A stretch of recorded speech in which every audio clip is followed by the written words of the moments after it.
this video is coming out a little late, but it's something new I'm going to be doing. I'm thinking about getting rid of the Wrestle Talk videos and just review each show after the show.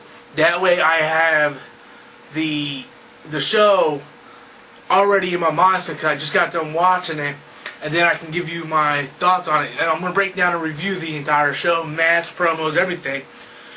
But the Wrestle Talk I was doing once a week, and I was doing rumors and so on. And I was thinking, why not just review each show after the show? That way it's fresh in my mind. So this is what I'm going to try to do. I'm going to keep the Wrestle Talks up for now. Depending on the feedback I get from this, then I will do this more. But I'm going to do this on Impact, and then I'm going to do the Raw one, then Impact Raw, Impact Raw. I'm not going to do SmackDown.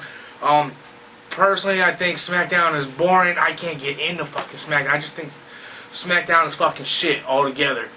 But we cover SmackDown on the podcast, so there's something for everybody. So, TNA Impact.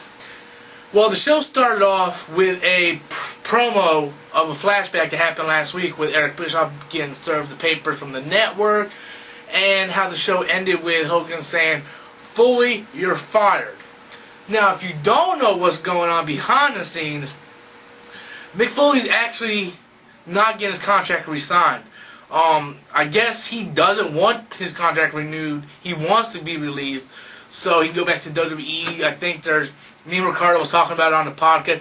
I think there's some kind of speculation that he might end up being the general manager or something like that.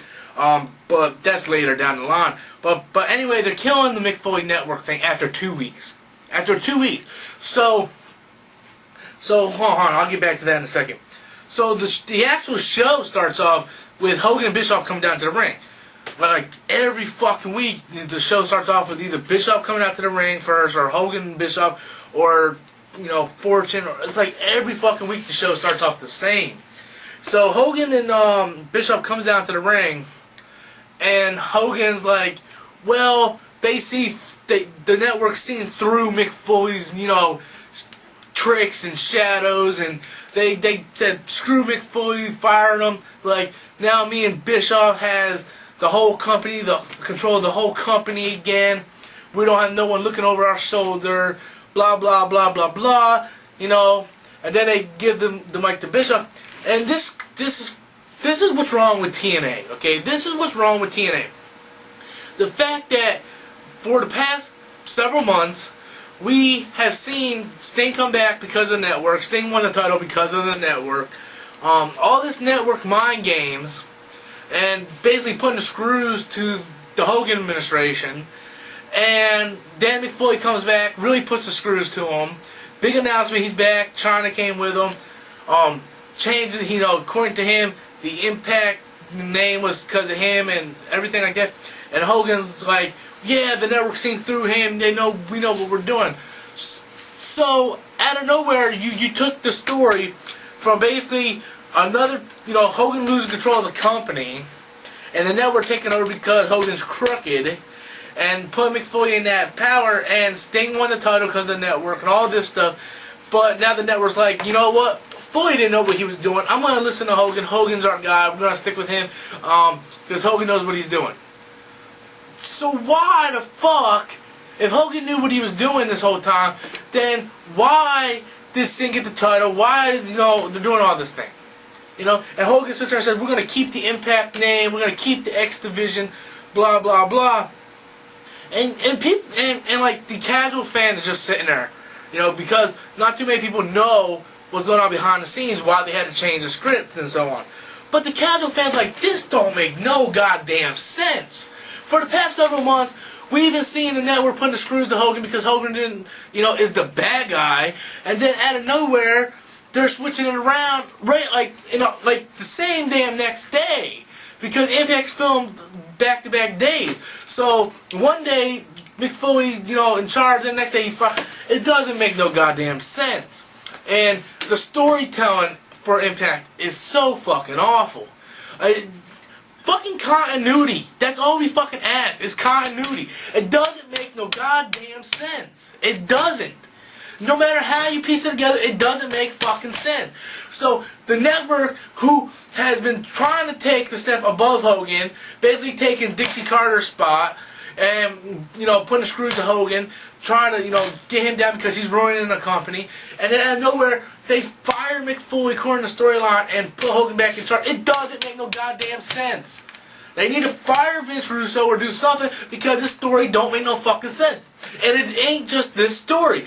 I got the whole fucking list of the matches and promos that happened on Impact, and nothing makes goddamn sense. But I'll get to that later. So Bischoff takes the mic. He's like, you know what? We need to get Sting and Anderson down here, blah, blah, blah, so we can settle this right now. So Sting and Anderson come down because they got the title match at Slammiversary. And basically Hogan and Bischoff start saying, listen, we have the network, you know, looking over our shoulder. We cannot disappoint the network no more. So now Hogan's playing like all, you know, corporate-like for the network. And he said, there has to be a winner in this match. I don't want no tricks, no shenanigans, no anything. I want a clean-cut winner. I want a winner and I want a loser. I don't want no fucking weird shit, okay? So, okay, that's that. And then, like, that whole fucking segment didn't make sense. The first match of the night is a tag knockouts match, which is Mickie James and Tara versus Angelina Love and Winter. You know, Winter. That's another fucking crazy bitch. And another fucking stupid story. That's the second thing and I picked on this show so far. It doesn't make no goddamn sense. For several months, we've seen Winter basically drugging Angelina and all this shit. It's so fucking stupid. The only thing that good came out of it is I think Angelina looks hotter as like a zombie type bitch. But whatever. Madison Rayne interferes and Winter and Angelina gets the win. Angelina's going to be fighting Mickie James at Slammiversary for the Knockouts title. Now I'm predicting that Angelina's going to win. I'm hoping Angelina's going to win, but God knows I'm tired of Mickie James having that title all damn ready. Angelina's going to win. I think Velvet's finally going to win the title somewhere down the line, but I think she's going to win from Angelina Love. Don't quote me on that. That's just my opinion. So we had about a 20-minute promo, a match. It was a decent match. And then we got another promo. We go to the back room, and we have Beer Money sitting down talking to Alex Shelley. And the whole time, Robert Roode's like, you know, guys, I'm sorry I'm hurt. I really wish I was in there, you know. Like, I wish I was the one wrestling, blah, blah, blah. I let you guys down, and so on. And it is what it is, you know. Robert Roode really wishing he was wrestling, but Alex Shelley said he's going to take a spot. Then we cut them to the back room, and it's Mexican America talking another little stupid promo, and I'm going to demonstrate basically the whole thing they said. Listen here, S.A., you know, how come we don't get title shots, S.A.? Me and my brother Hernandez here, S.A., we be going around, we be fucking all them gringos up, S.A. What's the deal? How come we don't get a title shot, S.A.? It isn't right. These freaking gringos from London, British, whatever they from, I don't know, because I don't know how to read, S.A. They get this title shot, they never wrestle. Me and my brother over here, Hernandez, we be whooping all them gringos' ass, S.A. Where's our title shot? That's basically how that whole segment went. So, when we come back, we have a match between the Mexican Americans and Gun Money, I call them, which is Alex Shelley and Beer Money. And British Invasion looking on with Mike Tenay and Tad. Now, you know, regardless of what I just did, where I was making fun of Mexican America, actually, that is the one storyline in this show that is actually good. Maybe there's another couple, but actually, I really like the Mexican America storyline. I think it's great. I think it's interesting. I much prefer it be Hernandez and Homicide doing the old LAX, but this is actually decent because it's basically taking the old Bret Hart thing with Team Canada and so on, and put it in a TNA where, you know, you have Hernandez who's being held back, never quite getting to the top. I think he had one title shot since he's been in TNA. And basically he takes what's her name? Sarita and Rosita, women's tag team champions, so it makes them look like, you know, so they got 2 hot chicks and 2 guys, you know, Mexican America, and they're talking about how they don't like the white people doing this, and they're not just against white people. They beat up the Spanish announcer with Hector Guerrero because he was Puerto Rican, he wasn't Mexican. I really dig this storyline. I think this is one of the storylines that's really good, and I really hope they get a tag title shot, because I think they can develop more on this storyline, because really there isn't that much that makes sense in this show, and this actually is one of them, so it's decent. So they wrestle Gun Money, and dude, this match is awesome. We see Alex Shelley doing all this crazy shit. James Storm is doing some good crazy shit, and he's working good with Alex Shelley, and basically they're just dominating this fucking match.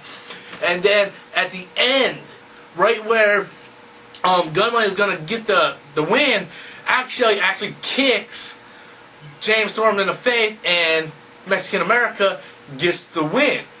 Right? So basically, it went to commercial with Robert Roode, get on the apron, and Alex Shelley's like, I'm sorry. I knew this was kind of going to go this way, because they wanted people to go into Slammiversary saying, well, I don't know if these 2 teams can work together, because, you know, they never work together, you know, like they don't have the chemistry, you know, and Taz is saying it, and British Invasion, Bruce Magnus, or Brutus Magnus, he's over on the announce table with Taz, like, yeah, see, they don't have the chemistry, blah, blah, blah. And it's funny as hell, because Taz is like, you know, how come you got the title shot, not Mexican America?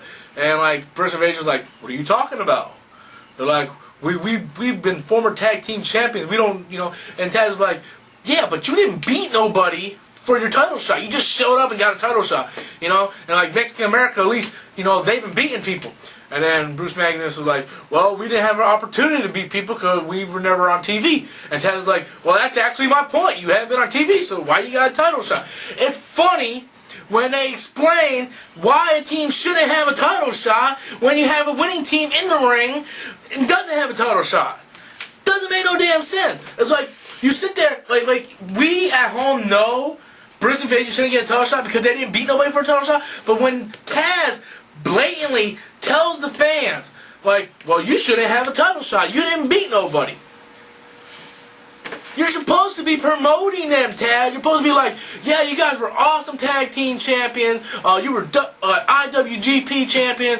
Then you were TNA champion. You know, hey, Magnus had a fucking fix what Taz was fucking up. Taz was like, you guys don't deserve a title shot. You didn't beat nobody. And Magnus is like, well, maybe we don't need to beat nobody because we were IWGP champions and TNA champions all the same year, Taz. And Taz wouldn't let it go. He's like, but you were never on TV. It was like, Jesus fucking shoot me. How are you going to promote a damn match when you got your own announcers trying to show that that team didn't do shit? Fucking bah. That's what the fuck it is. So we had a match, that's the second match of the night, and we go to like another series of promos, which we have, like the first promo is Anderson is in the back talking to Gunner, and Anderson's like, you know, like, I don't care about winning, we need to take out Sting. That's our motive. Take out Sting, hurt him because I got a match with him at Slammiversary. And then Anderson does like, I'm an asshole. And that's all that is. And then we see Mexican America going into Hogan's office, and I want to demonstrate one more time.